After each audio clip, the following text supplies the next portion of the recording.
when you see the great work these guys have lined up for you, not only on the shelves now, but coming up this fall and winter. So, without further ado, let's start introducing the sexiest man at Marvel, our editor-in-chief, Mr. Axel Alonso.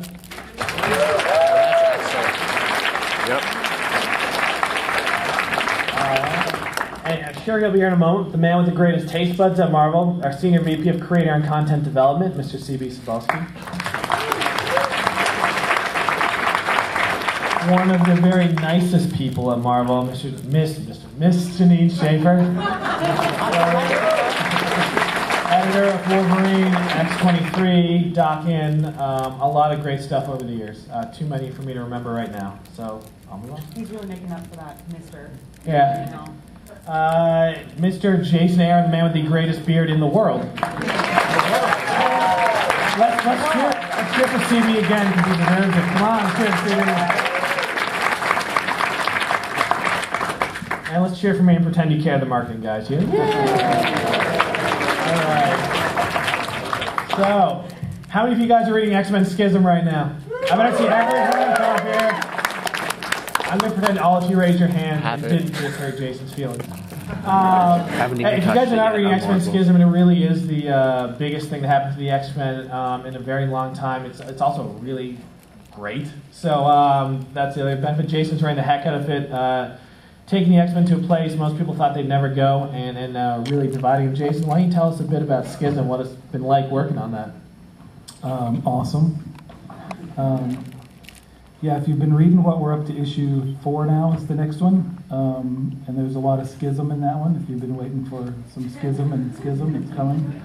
And that issue ends with the first round of the biggest, nastiest, gnarliest Cyclops versus Wolverine fight we've ever seen. You know, we've seen these guys butt heads before over the years. We've seen them tussle a little bit. Never anything like this. And that carries over into issue 5, and you know the fallout from that really redefines the X-Men universe for the foreseeable future and creates a new dynamic. You know, that Xavier Magneto dynamic drove X-Men comics for years. That's obviously in the past. This will be the brand new dynamic that will set the stage for everything to come in the X universe, and it will play out across the Marvel universe in a very big way in the foreseeable future. And that all starts in Schism number 5. And if you guys have read Jason's other work, then you all, if you're of age, should read Scout and Punisher Max and everything else he does. But he's a master of some really crazy, twisted ideas. And one of the ideas I love a lot in Schism is that new Hellfire Club. Where'd that all come from? I'm just terrified of children, I guess. And I'd say that as a father. That's why I'm terrified of children. I don't know. I mean, obviously, if you look at Schism, even the stuff that's come out so far, and certainly when you step back and the whole thing is done and you look at it as a whole, children are very much a part of everything that's going on in the book on both sides of the battle. So I really like the idea of these villainous children being the new Hellfire Club. And these kids will stick around. I mean, they'll be a big part of X-Men stuff, you know, post-Schism too. Okay. And Schism number 4 is by Alan Davis, Yep. and 5 is by Adam Kubert, correct? Yeah, both of them gorgeous. Alan Davis in particular, a guy you know I've been a fan of since I was a kid.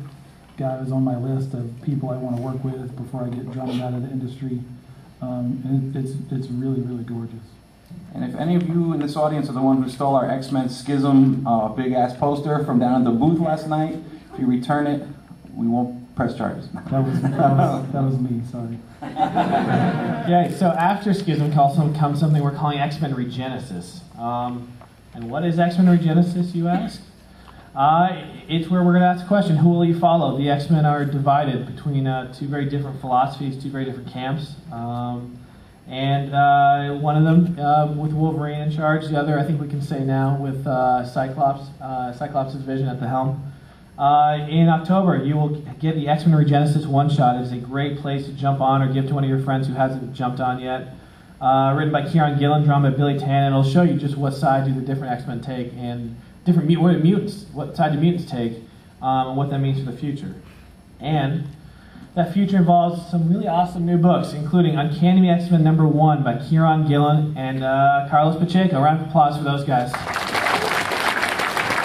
Kieran's been tearing it up on Uncanny X-Men. If you didn't read the latest issue where Cyclops goes over all his different strategies on how to defeat Juggernaut, you are missing out on one of the most fun X-Men comics I've read in years. It's just insane how creative he is. And Jason, you're working a lot with Kieran in coordinating the new X-Men books. What's he got planned? What can you tell us? I don't know how much I can reveal about what either one of us has planned, but yeah, Kieran, the stuff he's been doing on Uncanny, since Fraction left has been amazing, and he's certainly taken it up a notch with this new book and that Regenesis special. The Schism miniseries is really focused on what is the cause of the schism and how does this come about. That Regenesis one-shot is about the fallout. So if you want to know where your favorite character is going to fall and the new dividing lines, that's where you find out. That's where we see the battle line, the fallout, the guys choosing sides. So it sets the cast for not just Uncanny and my book, but all the books. You start to see break apart in that. Yeah, the thing I want to stress too about the Schism and the Regenesis is that both sides are equally valid perspectives, so it wouldn't surprise me if you guys in the audience will, after you understand what the Schism is about, have to decide which side of the battle lines you fall upon. I know that in X-Men group meetings we would talk about this, and I know who I stand with, and it wasn't the same person Nick did. So, editor Nick Lowe. So it'll be very interesting. We did a thing called Civil War many years ago where, people took sides with either Cap or Tony. This is a very similar thing. Okay. Yeah, I was on the CBR X-Men message boards, and they had a thread about schism and the who's right, and it was 75 pages of arguing, which I thought, awesome. That's exactly what we wanted, because that's what we were doing in the room that day when we were talking about it. You had one side of the room saying, no, this doesn't make any sense. We can't do this. And the other side saying the opposite, and we stopped and realized this is exactly what we're shooting for.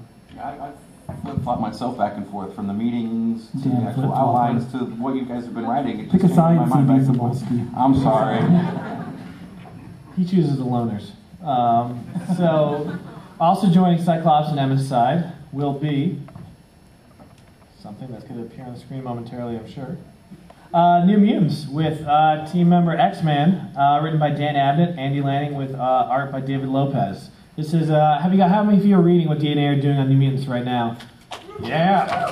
It's absolutely great. I've actually honestly never cared about the New Mutants. Can people see the art? Can you guys see this? Yeah, we should turn on the lights. Does someone have access? Switch is right over there, right? It's the power for the whole building. Start hitting stuff. I guess not. There we go. Look at that. My hero. Oh, you got it. Do that first thing again. Yeah. All right, nice seat. So, if you guys have this, I've never actually. I think I just missed the New Mutants as a kid, so I never really cared about them. But these guys are doing. I know, I'm terrible. I'm also from Canada, so you can't blame me.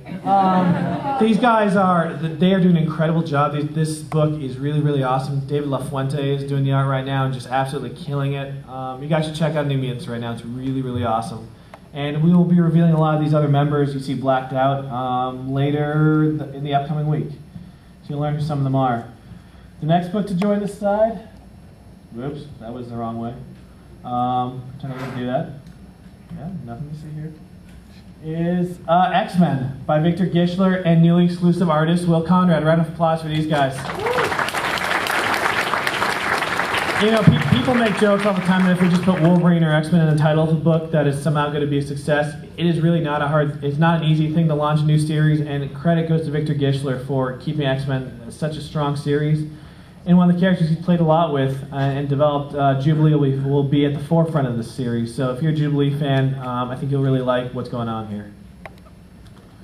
And finally, joining this side is Generation Hope, and is that Sebastian Shaw? Ooh. I thought you guys would say ooh with me. Ooh, yeah, thank you. By a new writer, or incoming writer, James Asmus and Ibrahim Roberson. You saw them on the really awesome Escape from the Negative Zone story we had going on in the summer through various annuals. James is a really super creative, energetic, and guy with a great voice. You guys have worked with James a bit. What can you tell me about him? Jason or CB? James Asmus? I know James. He's been doing some really good stuff. He's been picking around the edges of the Marvel universe, particularly